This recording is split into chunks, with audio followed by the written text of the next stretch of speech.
There are days when a woman can't help questioning the world she lives in, especially when she's carrying the weight of a household on her own. Sometimes I catch myself wondering how society became shaped in a way that leaves so many women vulnerable the moment there isn't a man standing beside them. Religion, culture, tradition. Sometimes it feels like all of them were written by people who wanted women to stay small, obedient, and dependent. And when life keeps throwing obstacles at you, you can't help but ask, who decided things should be this way? These thoughts were on my mind recently, especially after conversation at work. A woman sitting across from me was asked where one might buy a reliable, affordable stove. She simply said she didn't know. Her husband took care of all of that.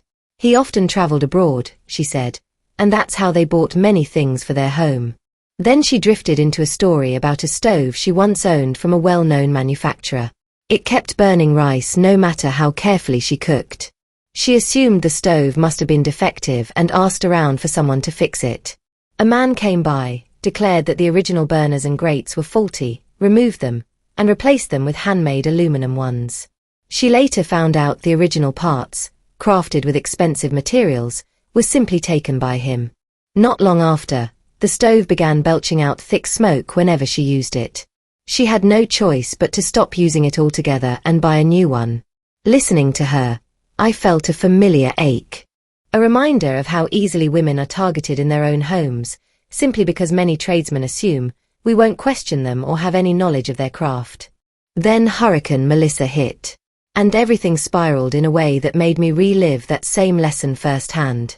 During the storm, I still had electricity, but the day after, my power went out around mid-morning. I assumed the utility company was working in the area, so I didn't think much of it. It wasn't until later that I realized every house around me had electricity, except mine. After I began making inquiries, the surrounding area briefly lost power, and when the electricity returned it only flowed to parts of my house, flickering with low voltage like a candle about to give up.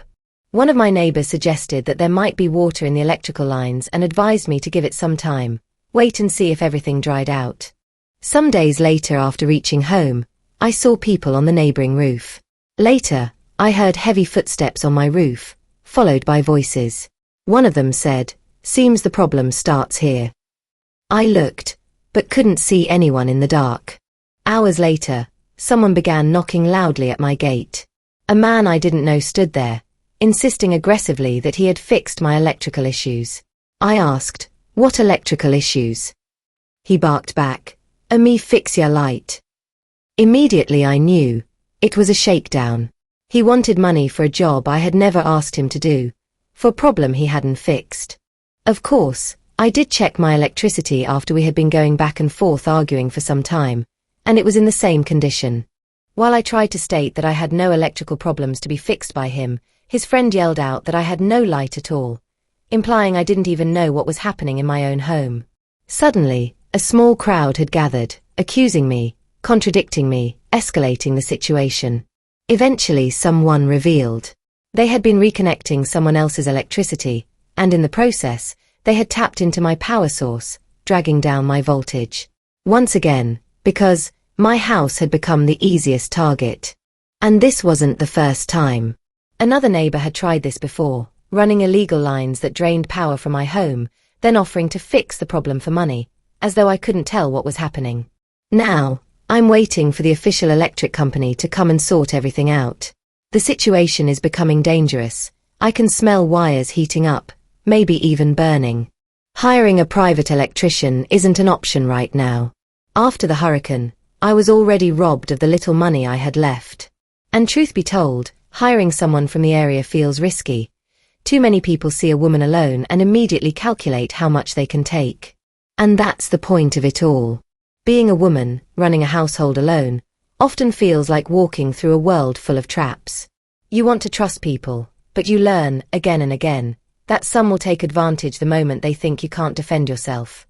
You start questioning everything, the systems you were raised to believe in, the roles society assigns women, the stories written long before you were born, stories that shaped the world but never shaped it for you. And yet, despite everything, I still find myself saying, "God, I believe in you." But belief doesn't fix wires or stop predatory people from knocking at your gate. Belief doesn't pay for repairs.